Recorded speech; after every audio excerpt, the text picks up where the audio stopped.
Welcome. শব্দ দূষণ সেটা শুধু পরিবেশের জন্য ক্ষতিকর না, শব্দ দূষণ আমাদের মানব শরীরের জন্য ক্ষতিকর। পাশের দেশের কিছু গরুর মদখোর হকার আছে যারা শব্দ দূষণ খুবই পছন্দ করে। এরা সারাদিনই শুধু চিল্লাই। ইন্টারনেট সস্তা হয় এদের চিল্লানি এখন ঘরের দুয়ার অতিক্রম করে সোশ্যাল মিডিয়ায়। এখন বলাই যায় এরা শুধু এদের দেশেরই পরিবেশ নষ্ট করছে না, এরা চিল্লাইতে চিল্লাইতে সোশ্যাল মিডিয়ার অপুদ মেরে দিছে। এদের নিউজ চ্যানেলে হকার চিল্লাই, মাইকের সামনে নেতা চিল্লাই, ইউটিউব চ্যানেল খুলে ইউটিউবার চিল্লাই, যেন শব্দ দূষণ এদের শিরায় শিরায় মিশে গেছে। ঠিক তেমন আজকের ভিডিওর গেস্ট, যার চ্যানেলের নাম আই এম বস, কিন্তু আমি তোর সব কন্টেন্ট দেখে আমি তোকে সাজেস্ট করব তোর চ্যানেলের নাম আই এম বস না রেখে আই এম আন্ডা পোস্ট এটা রাখবি। তাহলে তোর কন্টেন্টের সাথে তোর চ্যানেলের নাম একদম খাপে খাপ মিলে যাবে। এই বুধাই কয়েকদিন আগে বাংলাদেশকে নিয়ে একটা ভিডিও আপলোড করে। তার ভিডিও টাইটেল ছিল বেঈমান প্রতিবেশীকে সবক শেখাবে ভারত। প্রতিবেশীকে সবক শেখাবে ভারত, তার মানে ভারত গুরুজন। বিষয়টি এমন হয়ে গেল না যে একটা কানা তার আশেপাশের মানুষজনকে চোখে দেখার পরামর্শ দিচ্ছে।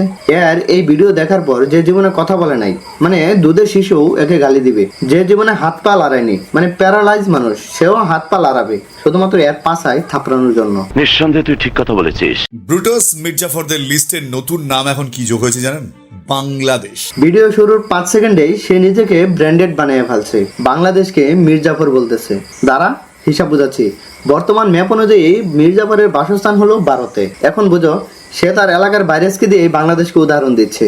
বিষয়টা এমন গিয়ে দাঁড়ালো যে তার বাপ চোর আর সে বাংলাদেশকে বলতেছে আপনারা তো আমার বাবার মতো। বেটা, মাথায় এইসব গোবর নিয়ে রোস্ট হয় না, ব্রেন লাগে, ব্রেন। যে ডালে বসে সেই ডাল কাটে, এই উদাহরণটা ওদের জন্য খাটে। বাহ, বাইরে কি ভালোই ছন্দ মিলিয়ে কথা বলে। ভাই মনে হয় বাবিদের ইমো গ্রুপের অ্যাক্টিভ অ্যাডমিন। যেই ডালে বসে সেই ডাল কাটে, এই উদাহরণটা ওদের জন্যই খাটে। আরে বেটা গোবরখোর, আমাদের নিজেদেরই গাছ আছে আর আমরা নিজেদের গাছে নিজেরাই বসি, নিজেরাই কাটি। আর তোদের মতো আগাছা যেসব আমাদের দরকার হয় না সেসবকে ছাঁটাই করে দেই। আর তোরা এখনো ব্রিটিশদের ধনের উপর বসে এখনো অনারশিপ করস, এত এত গোমূত্র খাস। এজন্যই তো কোথায় কি বলতে হবে সেই কমন সেন্সটুকু তোর মাথায় নাই। আবার নাম দিছে আই এম বস। আরে বেটা, বস না দিয়ে আন্ডা পুষ দে, আন্ডা পুষ। ভারত আর জঙ্গি দেশ পাকিস্তানের মধ্যে পেহেলগাঁওয়ের ঘটনার পর যখন যুদ্ধ পরিস্থিতিতে উত্তপ্ত, তখন হঠাৎ এসে পড়লো কোথা থেকে? বাংলাদেশ। যে দেশকে আমরা বানিয়েছি, কি যে দেশকে আমরা বানিয়েছি।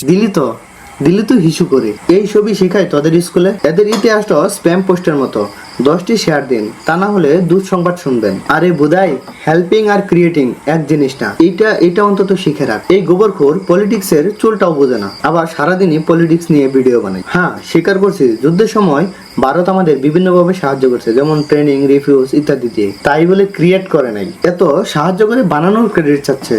তাহলে আমাদের দেশের মুক্তিযোদ্ধারা, শহীদরা কি ছিল? নায়ক মেহেদী? আরে মাথা মোটা, বাঙালির 30 লক্ষ শহীদের স্যাক্রিফাইসে বাংলাদেশ হয়েছে, তোদের সোলজারের স্যাক্রিফাইসে না। বিষয়টা এমন হয়ে গেল, একজন সিএনজি ড্রাইভার একটা গ্রাজুয়েটের কাছে তার শিক্ষার ফুল ক্রেডিট চাচ্ছে, কারণ সে পরীক্ষার দিন এক্সাম হল পর্যন্ত পৌঁছায় দিছিল। এইটা কি কোনো কথা? এরা যদি গাধা বলি তাহলে গাধারও অপমান হবে, কারণ গাধা তো চুপচাপ থেকে সারাদিন পরিশ্রম করে, তার একটা ভ্যালু আছে। কিন্তু এ তো সারাদিন হুদ্দাই বকবক করে, যার আসলে কোনো ভিত্তি নাই। তাও সত্য। বাংলাদেশের আর্মিকে কয়েকটা চট থাপ্পড় দেওয়ার জন্য আমাদের পুলিশই যথেষ্ট। আরে পাডা, এটা রিয়েল লাইফ, কোনো নাটক সিনেমা নয়। দেখ সত্যটা আসলে কি। বেচারাদের বিএসএফ বাচ্চাদের মতো বিডিআরে পা ধরে কান্না করতেছে। এর চেয়ে লজ্জার আরো কোনো কিছু আছে? এরপরও কত বড় বড় কথা। আসলে দম নাই 5 সেকেন্ডের, বাবলয় 3 মিনিটের।